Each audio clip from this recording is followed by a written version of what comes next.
This is Lisa from Mobile Tech Review, and it's the week before the iPhone 11 family ships, so I know some of you are thinking about all things Apple right now on iPhone. So this is Air Unleashed. Okay, this is not much to look at, is it? It's a wireless charging pad, but you know what?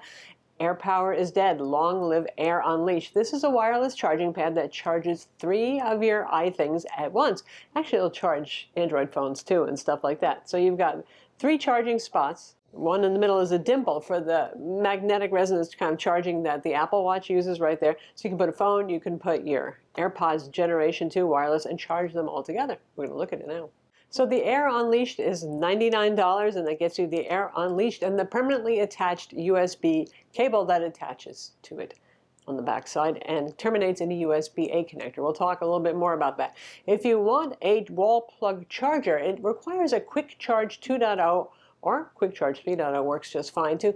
Charger. Now you can use an iPad charger, like this is the 12-watt charger that comes with an iPad Pro. My iPad Mini 5 charger won't work because that one has a USB-C connector. You need a USB-A. If you have Android chargers laying around, they typically have Quick Charge 2.0 chargers. You can use those. Or you can pay them another $19 and get a Quick Charge 3.0 charger to plug into the wall. I do kind of wish they would have terminated in USB-C because Apple's doing that more and more frequently with their devices now, and a lot of Android chargers too are going to move over to USB-C for the connection in the charger body. So you might say to yourself, hey, that new iPhone 11 family comes with an 18-watt charger, right? I can use that. Well, no, it looks like that one has a USB-C connector for the cable, so that one won't work. The top is sort of like a smooth faux leather kind of finish on it. Feels nice. Hopefully it cleans up well if it gets dirty with age. And the bottom is a nice kind of suede-ish material, so it's not going to scratch your furniture, that's for sure. It feels nice. This has 3 stations. What happened with AirPower, for those of you who don't know, Apple's attempt at a wireless charging mat was they tried to make it so you could put the devices anywhere, and they had charging coils everywhere, and they just could not get it to work without overheating. So the solutions that are on the market, like Air Unleashed, have 3 distinct stations. Now it's marked with 2 little X marks the spots, and then the Apple Watch spot's pretty obvious because it's a dimple, so the magnetic back of the Apple Watch can lay on top of it. The Apple Watch will be a problem to charge if you're using something like, say, the Milanese loop band that's a continuous loop. It's a little hard to twist it and get it on there. But if you use one of the standard buckle-style connecting watch bands, then it's pretty easy to lay on. So the one on the left is for your phone primarily. That's a 7.5 watt charger. The one on the right is a 5 watt, and that's for the AirPods 2 that have the wireless charging case. Now you can mix and match them if you want, but the idea is obviously you want the most charging power going to the phone, so you should put the phone on the left, and the space is a little bit bigger. Yes, it's Qi wireless charging, so yes, I've charged my Samsung Galaxy Note 10 Plus with it, and yes, I'm actually tragically unhip, and I don't have AirPods Generation 2, but I charge my Galaxy Buds, which also have a charging case, just fine with it.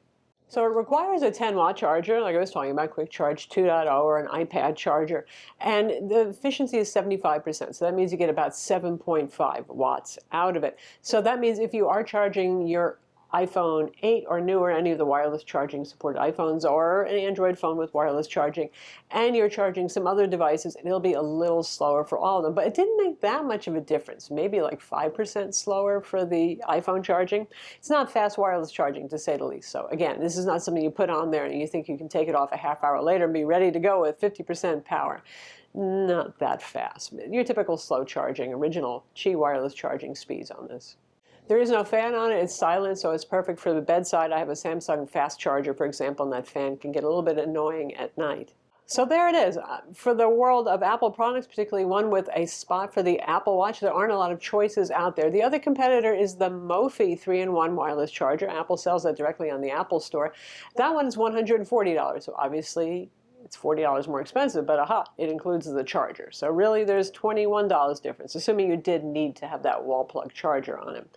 The Mophie does pretty much the same thing, same output charging, 2 stations, but their Apple Watch charging station is an upright standard on that one. I think more to save space and make the device a little bit smaller. It's nice to have choices, that's for sure, though. So that's the Air Unleashed. It's got a nice kind of Apple-esque design, though maybe it does look a little bit like a medical appliance, I don't know. But it does the job, and it's convenient. So this is the perfect thing, like I said, for your nightstand or maybe for your desk. You just throw those products on there, and when you need to top them up and not worry about them, grab them when you do need them. It's not the fastest charging solution that you're going to find, but you don't have to have separate wireless chargers for everything anymore either, do you?